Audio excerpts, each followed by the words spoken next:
Kausapin natin ang Office of Civil Defense. Kasama natin sa ating linya si Assistant Secretary Rafi Alejandro. Sir, good morning ho. Welcome ho ulit sa DZRH. Good morning. Good morning, magandang umaga. Opo, sir, unahan na namin din yung iba. Kumusta ho yung assessment o so far yung mga bagong data natin na pumapasok kaugnay ho ng magnitude 7.8 na lindol dito ho sa Mindanao? Opo, ito nga, no, as of 6 o'clock this morning ay meron na tayong 1,953 recorded aftershock doon sa area, no?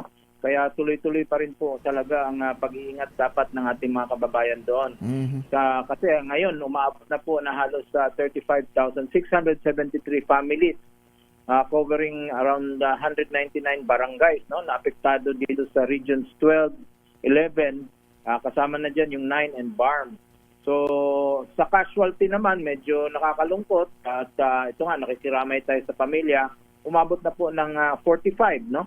Tumaas po yung casualty natin as of 6 o'clock this morning kasi meron pong dagdag na casualty na nai-report galing sa Jose Abad Santos sa Davao Occidental, no? 7 po ito naidagdag and isa sa Malita. So 8 po ang naidagdag as of this morning from the 38 kahapon reported, no? So nakakalungkot na balita ito, but tuloy-tuloy po ang urong ng ating mga search and rescue teams galing sa iba't ibang uniform service, no? Kasama na dyan yung Philippine Army natin, yung PNP, yung Bureau of Fire, at saka yung ating Coast Guard, no? So ngayon meron na tayong 3,773 personnel, mga uniform men natin, men and women na nakadeploy doon sa area na apektado. So again, ang concentration pa rin natin, Davao Oriental, dito sa General Santos and Sarangani.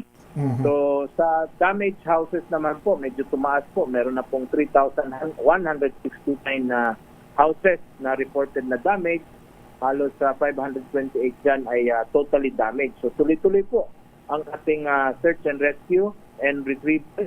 Tuloy-tuloy po ang ating operations. Ngayon po ang ating Pangulo ay pupunta sa area, no, para i-inspect. Nandun po ang ating mga opisyales at tuloy-tuloy pong sinusupervise ang ating operation. So, suspendido pa rin po ang classes sa Region 11, Region 12, and select areas ng Region 9 and BARM. So, ang ating pagtulong po, nangunguna dyan ang DSWD, halos 4.8 million worth of assistance na po, food and non-food items ang naibigay doon sa mga apektadong communities. Tuloy-tuloy po ang ating debris clearing, tuloy-tuloy po ang ating logistics na umuusad, no? We have deployed 21 assets, no? Aeroplano, barko, papuntang Jensan, South Cotabato, para po mabigay ang immediate needs, no, doon sa area. Asek, by the numbers, gaano nakalawak yung pinsala sa infrastructure, lalong-lalo na doon sa halaga nito? Ang pinag-uusapan natin dito, tulay, mga gusali, siguro kahit pangapaaralan, sir, kung meron na.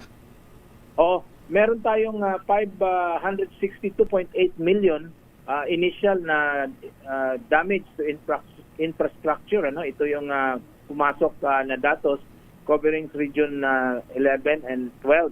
Meron tayong 29 road networks na apektado, 11 bridges, and ito nga, yung airport natin sa Jensan ay apektado. So, tuloy-tuloy po ang pagkuha natin ng datos.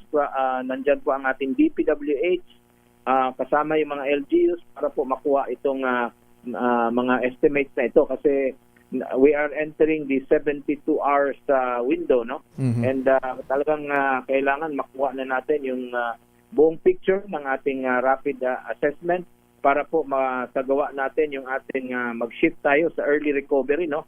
Ngayon lang, meron lang tayong pinaprioritize na search and rescue dahil meron pa pong mga reported na hinahanap and of course yung debris clearing. Sir, nabago po ba yung bilang ng mga nawawala? Kasi kahapon po ay nasa 4. Oo, meron na ngayon lang, no, nag-check tayo. Meron nga na-report sa akin na yung aming regional director doon sa Region 12, meron pong 4 naman na hinahanap ngayon sa Glan, no?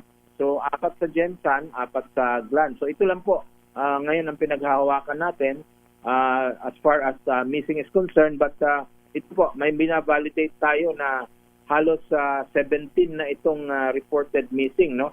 Aside doon sa 4 na sinabi ko from Glan, 4 doon sa Gensan, meron po sa Sarangani province, meron din po sa Jose Abad Santos, no? Na hinahanap po doon sa area. So ang hinahanap po natin ngayon or reported missing nasa 17 na po. 17 katao. Sa 45 po na death toll natin, yan po ay under verification pa rin o confirmed na po itong lahat? Oo, meron namang mga body count yan. Ano? May mga actual body na yan na retrieve. Inaayos na lang mga papeles niyan para po maging verified. But meron na po yan. Meron na pong, yung iba, meron na pong cost. Karamihan kasi due to landslide na natabunan, lalo na dito sa Davao Occidental and sa Glan. But meron na pong mga ano yan. It's just a matter of matapos yung documentation para po maging validated. But ito po ang numero natin, no? 45. And we are hoping na hindi na po ito tataas. At ito nga, nakakalungkot na balita. But ito nga, we are doing everything to account para po mabigyan po ng assistance itong mga apektadong pamilya. Sir, gaya nga nabanggit mo, papasok na tayo doon sa 72-hour time frame mula nung tumama yung lindol. Hindi pa tapos yung rapid assessment, pero gaano pa ba kalawak yung hindi pa natin nasusuri o nakikita? Kasi kahapon, kausap namin yung Sarangani, medyo mailang areas pa na hindi nila tanaw. Opo. Meron kasi napakalawak po kasi nung areang apektado, no? We have yung Sarangani, yung buong probinsya, yung Gensan, and ito nga, ratsyada yung ating mga helicopters na ginagamit para po mapuntahan yung mga munisipyong hindi pa po na tingnan talaga ng maayos yung mga reports. Kasi yung mga reports natin for the last 24 hours, they come in trickles, no?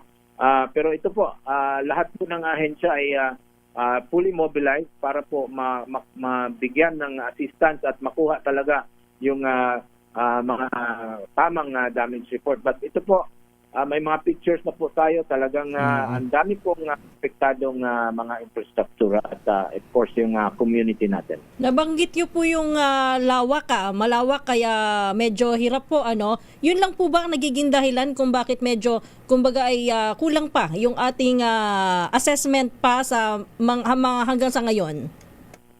Ito kasi we are challenged by of course yung communication, no? Medyo intermittent pa yung ating signal doon. Kaya po, puspusan po ang DICT, mag-deploy ng mga additional communications equipment, mga Starlink po, doon sa mga hard-to-reach area. At ito po, talagang we are utilizing yung all available air assets ng ating Philippine Air Force, yung ating mga barko po, kasi meron pong islang apektado, yung Balut Island, para po tulong doon sa area. So lahat po, we are fully mobilizing lahat ng mga available resources doon po sa area. Kasama na po yung ating Armed Forces, yung ating Philippine National Police, and of course yung Coast Guard at saka Bureau of Fire Protection. Last na sa akin, sir, yung bukod po doon sa mga sinasabi niyong island reach area po, ano po yan? Yung mga by land, lahat naman po possible yung mga daanan, sir? Oo. Wala lang, wala na totally isolated, no? Kasi ibang mga may landslide, may mga single lane, no? Minamanage po yan ng ating mga DPWH, yung National Highway. But so far, wala pong unpassable. Meron na po mga dami. Siyempre, hindi po maiwasan yan sa mga earthquake. But we're doing everything na ma-stabilize at magkaroon ng mga alternate routes.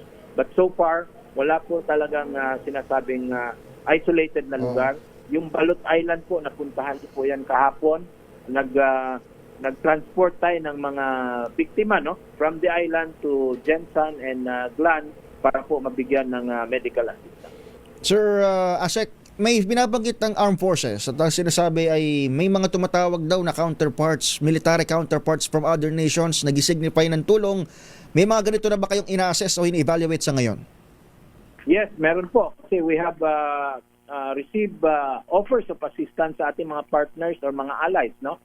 We have the United States, yung Australia, Japan, Singapore na nag-o-offer na po at yan po ay ina-evaluate yan ngayon kasama ang DFA and of course yung ating NDRIMC po. Inaayos na po yan and as soon as we get the details, we'll get clearance from the President para po ma-process yung mga assistance na gusto po nilang ibigay. Anong klaseng tulong, sir, yung alok nila? May possibility ba na makita tayo ng assets, military ng ibang bansa dito? May possibility po na pwedeng mga assets na pwedeng gamitin sa rehabilitation or sa early recovery, no? Like dati yung US po nagpagamit ng kanilang mga air assets. Meron din po mga technical assistance na binibigay and mga relief items na pwede nilang ipadala sa atin. So combination po 'yan. Nandiyan naman po ang mga partner agencies nila na pwede po mag-implement ng kanilang assistance. So aayusin po natin 'yan para po ang una nating bantayan dyan, hindi po magdoble sa isang lugar o hindi mapunta sa isang lugar lang yung mga assistance na yan. Dapat po doon sa higit ng nangangailangan, doon po natin dadalhin yan. Alright. Last na lang talaga, Asek. Yung mga senador natin ay nag-signify, magbibigay daw ng 1 month's worth of salaries, at least yung majority. At saka idadagdag ko na rin yung mga organizations na mga gustong tumulong. Saan po ba nila papadaanin yan? Direkta ho ba o dapat may agency na dadaanan, sir? Sa inyo ba lahat yan, kahit Sa yung mga inyo po? senador?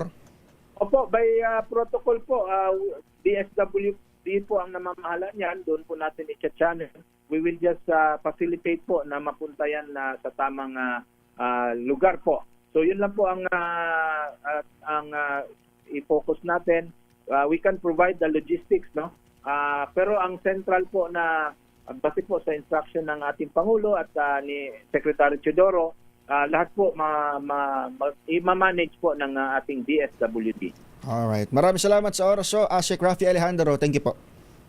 Maraming salamat din po at magandang umaga. Ang Office of Civil Defense Deputy Administrator, Sir Raffy Alejandro, nakatutok